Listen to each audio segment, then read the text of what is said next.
ॐ तव कथामृतं तप्तजीवनं कविभिरीडितं कल्मषापहं श्रवणमङ्गलं श्रीमदाततं भुवि गृह्णन्ति ये भूरिदा जनाः। ঠনঠনিয়ার শশধর পণ্ডিত প্রভৃতির সঙ্গে 1884 25শে জুন। শ্রীরামকৃষ্ণ। বরিশালে বাড়ি একজন সদরওয়ালা বলেছিল, মহাশয় আপনি প্রচার করতে আরম্ভ করুন, তাহলে আমিও কোমর বাঁধি।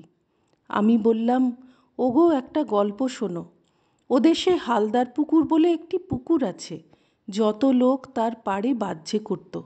সকালবেলা যারা পুকুরে আসতো গালাগালে তাদের ভূত ছাড়িয়ে দিত, কিন্তু গালাগালে কোনো কাজ হতো না। আবার তার পরদিন সকালে পাড়ে বাহ্যে করেছে, লোকে দেখত। কিছুদিন পরে কোম্পানি থেকে একজন চাপরাশি পুকুরের কাছে একটা হুকুম মেরে দিল। কি আশ্চর্য, একেবারে বাহ্যে করা বন্ধ হয়ে গেল। তাই বলছি, হেঁজিপেঁজি লোক লেকচার দিলে কিছু কাজ হয় না। চাপরাশ থাকলে তবে লোকে মানবে। ঈশ্বরের আদেশ না থাকলে লোকশিক্ষা হয় না। যে লোকশিক্ষা দিবে তার খুব শক্তি চাই। কলকাতায় অনেক হনুমানপুরী আছে, তাদের সঙ্গে তোমায় লড়তে হবে। এরা তো পাঠা। চৈতন্যদেব অবতার, তিনি যা করে গেলেন তারই কি রয়েছে বলো দেখি। আর যে আদেশ পায় নাই তার লেকচারে কি উপকার হবে? তাই বলছি, ঈশ্বরের পাদপদ্মে মগ্ন হও। এই কথা বলিয়া ঠাকুর প্রেমে মাতোয়ারা হইয়া গান গাহিতেছেন। ডুব ডুব ডুব রূপসাগরে আমার মন, তলাতল পাতাল খুঁজলে পাবি রে প্রেম রত্নধন। এ সাগরে ডুবলে মরে না, এ যে অমৃতের সাগর। আমি নরেন্দ্রকে বলেছিলাম, ঈশ্বর রসের সমুদ্র, তুই এ সমুদ্রে ডুব দিবি কিনা বল। আচ্ছা মনে কর খুলিতে এক খুলি রস রয়েছে, আর তুই মাছি হয়েছিস, কোথা বসে রস খাবি বল? নরেন্দ্র বললে, আমি খুলির আড়ায় বসে মুখ বাড়িয়ে খাবো, কেননা বেশি দূরে গেলে ডুবে যাব। তখন আমি বললাম, বাবা এ সচ্চিদানন্দ সাগর, এতে মরণের ভয় নাই। এ সাগর অমৃতের সাগর। যারা অজ্ঞান তারাই বলে যে ভক্তি প্রেমের বাড়াবাড়ি করতে নাই। ঈশ্বর প্রেমের কি বাড়াবাড়ি আছে? তাই তোমায় বলি, সচ্চিদানন্দ সাগরে মগ্ন হও। ঈশ্বর লাভ হলে ভাবনা কি, তখন আদেশও হবে, লোকশিক্ষাও হবে। চতুর্থ পরিচ্ছেদ। শ্রীরামকৃষ্ণ। দেখো, অমৃত সাগরে যাবার অনন্ত পথ। যে কোনো প্রকারে এ সাগরে পড়তে পারলেই হলো। মনে করো অমৃতের একটি কুণ্ড আছে, কোনো রকমে এই অমৃত একটু মুখে পড়লেই অমর হবে। তা তুমি নিজে ঝাঁপ দিয়েই পড়ো, বা সিঁড়িতে আস্তে আস্তে নেমে একটু খাও, বা কেউ তোমায় ধাক্কা মেরে ফেলেই দিক, একই ফল। একটু অমৃত আস্বাদন করলেই অমর হবে। অনন্ত পথ, তার মধ্যে জ্ঞান কর্ম ভক্তি, যে পথ দিয়া যাও আন্তরিক হলে ঈশ্বরকে পাবে। মোটামুটি যোগ 3 প্রকার: জ্ঞানযোগ, কর্মযোগ আর ভক্তিযোগ। জ্ঞানযোগ, জ্ঞানী ব্রহ্মকে জানতে চায় নেতি নেতি বিচার করে। ব্রহ্ম সত্য, জগৎ মিথ্যা, এই বিচার করে, সদসৎ বিচার করে। বিচারের শেষ যেখানে, সেখানে সমাধি হয় আর ব্রহ্মজ্ঞান লাভ হয়। কর্মযোগ, কর্ম দ্বারা ঈশ্বরে মন রাখা। তুমি যা শিখাচ্ছ, অনাসক্ত হয়ে প্রাণায়াম ধ্যান ধারণাদি কর্মযোগ। সংসারী লোকেরা যদি অনাসক্ত হয়ে ঈশ্বরে ফল সমর্পণ করে, তাতে ভক্তি রেখে সংসারের কর্ম করে, সেও কর্মযোগ। ঈশ্বরে ফল সমর্পণ করে পূজা জপাদি কর্ম করার নামও কর্মযোগ। ঈশ্বর লাভই কর্মযোগের উদ্দেশ্য। ভক্তিযোগ, ঈশ্বরের নামগুণ কীর্তন এইসব করে তাঁতে মন রাখা। কলিযুগের পক্ষে ভক্তিযোগ সহজ পথ, ভক্তিযোগই যুগধর্ম। কর্মযোগ বড় কঠিন। প্রথমত আগেই বলেছি, সময় কই?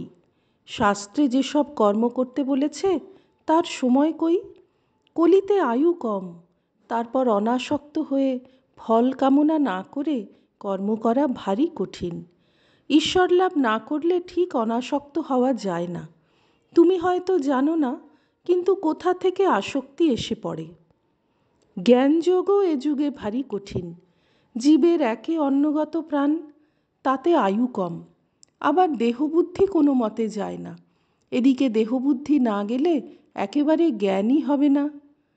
জ্ঞানী বলে, আমি সেই ব্রহ্ম, আমি শরীর নই, আমি ক্ষুধা তৃষ্ণা রোগ শোক জন্ম মৃত্যু সুখ দুঃখ এ সকলের পার। যদি রোগ শোক সুখ দুঃখ এসব বোধ থাকে, তুমি জ্ঞানী কেমন করে হবে? এদিকে কাঁটায় হাত কেটে যাচ্ছে, দরদর করে রক্ত পড়ছে, খুব লাগছে, অথচ বলছে, কই হাত তো কাটে নাই, আমার কি হয়েছে? তাই এ যুগের পক্ষে ভক্তিযোগ। এতে অন্যান্য পথের চেয়ে সহজে ঈশ্বরের কাছে যাওয়া যায়।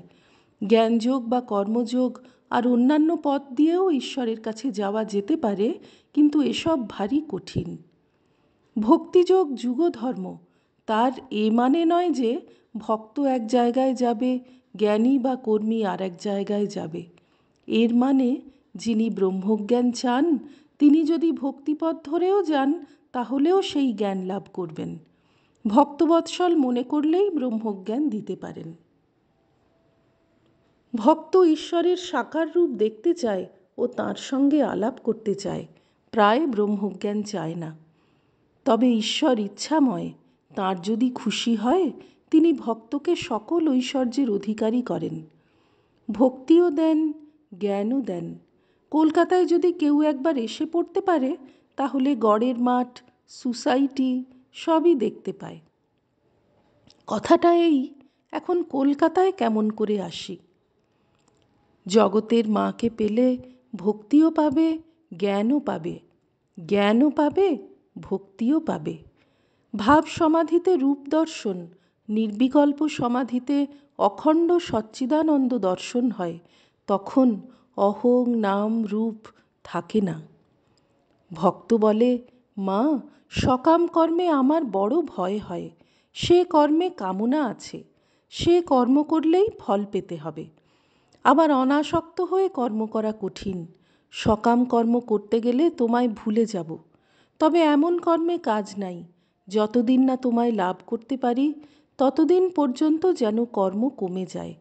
যেটুকু কর্ম থাকবে সেটুকু কর্ম যেন অনাসক্ত হয়ে করতে পারি, আর সঙ্গে সঙ্গে যেন খুব ভক্তি হয়। আর যতদিন না তোমায় লাভ করতে পারি ততদিন কোনো নূতন কর্ম জড়াতে মন না যায়। তবে যখন তুমি আদেশ করবে তখন তোমার কর্ম করব, নচেত নয়। পঞ্চম পরিচ্ছেদ। পণ্ডিত মহাশয়ের তীর্থে কতদূর যাওয়া হয়েছিল? শ্রীরামকৃষ্ণ: হাঁ, কতক জায়গা দেখেছি। সহাস্যে: হাজরা অনেক দূর গিছিল, আর খুব উঁচুতে উঠেছিল, ঋষিকেশ গিছিল। সকলের হাস্য। আমি অত দূর যাই নাই, অত উঁচুতেও উঠি নাই। চিল শকুনিও অনেক উচ্চে উঠে, কিন্তু নজর ভাগাড়ে। সকলের হাস্য। ভাগাড় কি জানো? কামিনী ও কাঞ্চন। যদি এখানে বসে ভক্তি লাভ করতে পারো তাহলে তীর্থে যাবার কি দরকার? কাশী গিয়ে দেখলাম সেই গাছ, সেই তেঁতুল পাতা। তীর্থে গিয়ে যদি ভক্তি লাভ না হলো তাহলে তীর্থ যাওয়ার আর ফল হলো না। আর ভক্তিই সার, একমাত্র প্রয়োজন। চিল শকুনি কি জানো? অনেক লোক আছে, তারা লম্বা লম্বা কথা কয় আর বলে যে শাস্ত্রে যে সকল কর্ম করতে বলেছে আমরা অনেক করেছি। এদিকে তাদের মন ভারী বিষয়াসক্ত, টাকা কড়ি মান সম্ভ্রম দেহের সুখ এইসব নিয়ে ব্যস্ত। পণ্ডিত: আজ্ঞে হাঁ মহাশয়, তীর্থে যাওয়া যা, আর কৌস্তুভমণি ফেলে অন্য হীরামানিক খুঁজে বেড়ানোও তা। শ্রীরামকৃষ্ণ: আর তুমি এইটি জেনো, হাজার শিক্ষা দাও, সময় না হলে ফল হবে না। ভগবানের জন্য ব্যাকুল হওয়া ঠিক সময় হলেই হয়।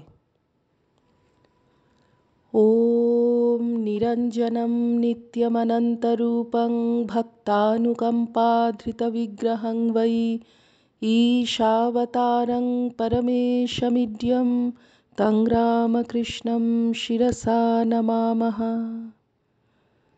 শ্রীরামকৃষ্ণার্পণমস্তু।